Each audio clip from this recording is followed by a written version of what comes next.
Bismillahirrahmanirrahim. Alhamdulillahirabbil alamin wassalatu wassalamu ala asyrafil anbiya'i wal mursalin wa ala alihi wassahbihi ajma'in.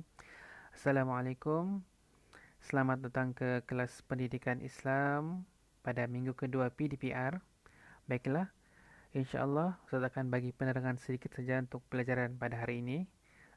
Mungkin seringkas mungkin karena Ustaz faham bukan semua rakan-rakan kamu yang lain mungkin ada yang apa itu?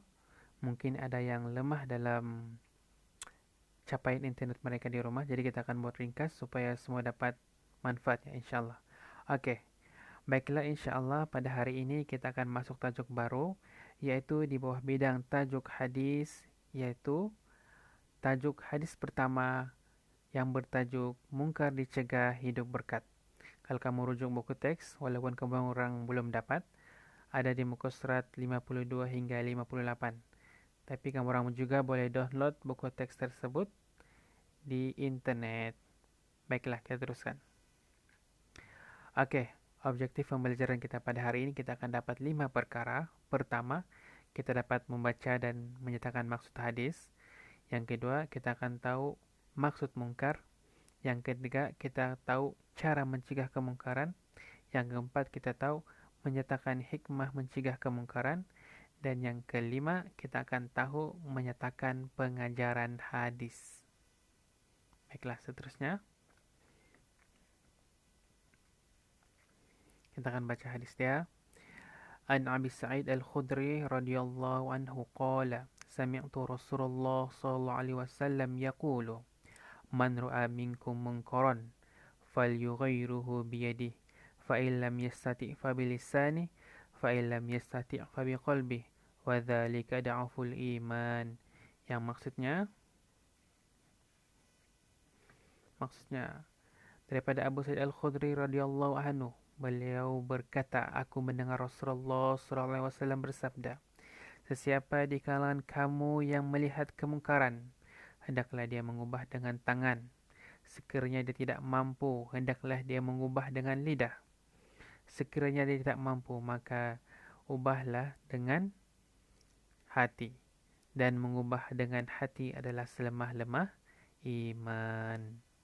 Baiklah, berdasarkan hadis yang kita baca tadi, jadi kita sudah tahu 3 perkara yang cara mencegah kemungkaran. Pertama, menggunakan tangan.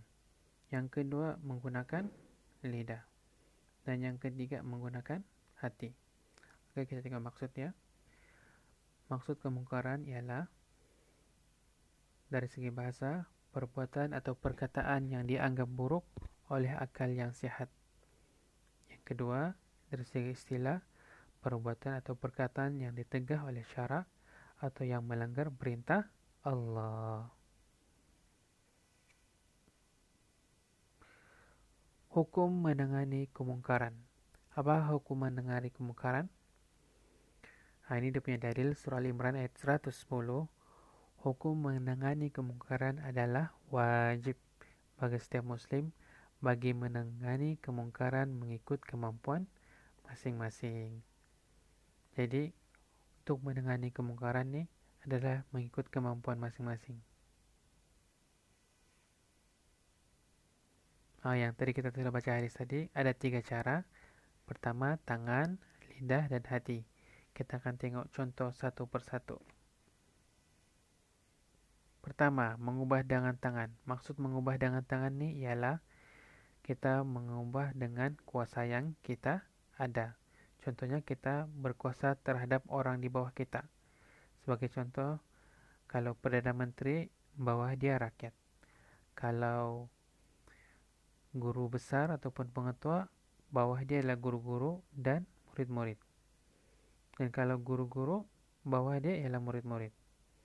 Jadi kalau murid-murid, ketua kelas tuh di bawah dia adalah rakan-rakan dia.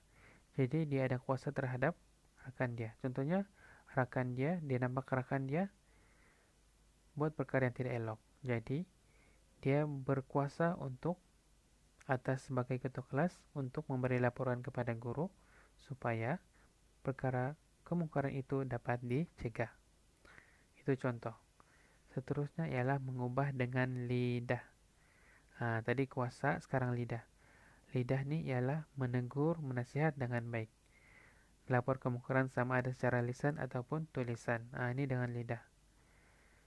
Kita bagi nasihat dia, kita dah kemungkaran dibuat, kita bagi nasihat benda itu tidak bagus, benda itu tidak baik. Jadi, kita teruskan. Seterusnya yang ketiga ialah mengubah dengan hati, yaitu membenci dan menjauhi kemungkaran tersebut, berazam untuk tidak melakukan perkara mungkar lagi, berharap serta berdoa agar pelakunya diberi hidayah untuk bertaubat. Nah, ini sebagai contohnya kita lihat kemungkaran. Kita melihat kemungkaran di suatu tempat.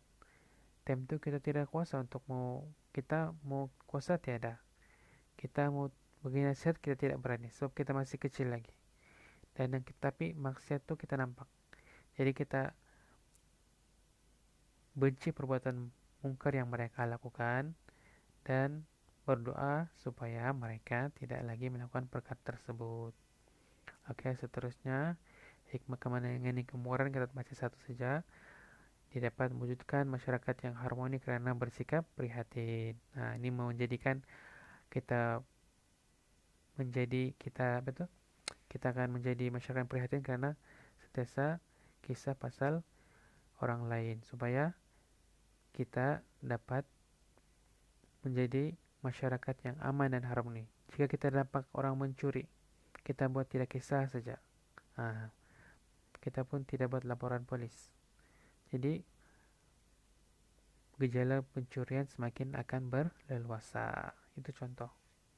Seterusnya pengajaran hadis, baca satu saja. Sebagai umat Islam kita hendaklah mencegah kemungkaran dengan kuasa dan kemampuan yang ada seperti menguatkuasai undang-undang atau peraturan. Nah, ini contoh. Itu pengajaran dia ada dua lagi baca sendiri ya. Jangan lupa. Oke, ini latihan. Latihan ini kamu orang akan buat di buku atau buku latihan yang kosong tuh ataupun boleh buat di kertas kosong. Kamu kena tulis dalam rumi. Yaitu pertama maksud mungkar, tiga cara mencegah kemungkaran dan bagikan contoh. Kamu bagi dua hikmah dan dua pengajaran yang diambil daripada hadis. Itu ya, senang ya. Oke, sekian terima kasih. Dan jangan lupa untuk ulang kaji dan sentiasa membantu ibu bapak masing-masing. Sekian, assalamualaikum warahmatullahi wabarakatuh.